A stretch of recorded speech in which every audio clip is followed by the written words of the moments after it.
আসসালামু আলাইকুম। আজকে রান্না হবে সরষে বাটা দিয়ে সজনা ডাঁটা। প্রথমেই আমি কড়াইয়ে তেল গরম করে নিলাম। তারপর তাতে পেঁয়াজ আর মরিচ কেটে দিয়ে দিব। এগুলা হালকা করে ভেজে নিয়ে তাতে আদা আর রসুন পেস্ট দিয়ে দিব। তারপর এটাকে হালকা করে ভেজে পানি দিয়ে দিব যাতে মশলাটা না পুড়ে যায়। পানি দেওয়ার পর এতে হালকা হলুদের গুঁড়ো, মরিচের গুঁড়ো, ধনিয়ার গুঁড়ো দিয়ে সুন্দর করে কষিয়ে নেব।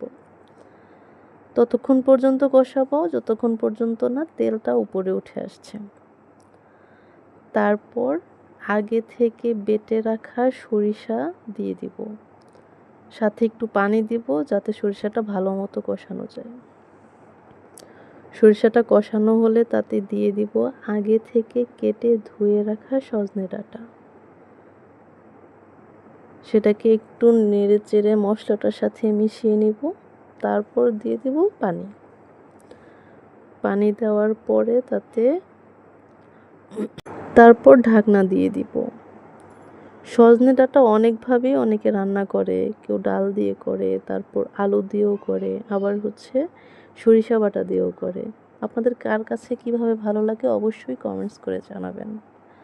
ঝোলটা একটু ঘন হয়ে আসলে চেক করব, তারপর ঠিকমতো হলে নামিয়ে নেব। এবার খাওয়ার পালা, দেখি কীরকম হয়েছে।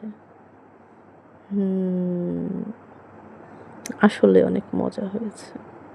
ধন্যবাদ।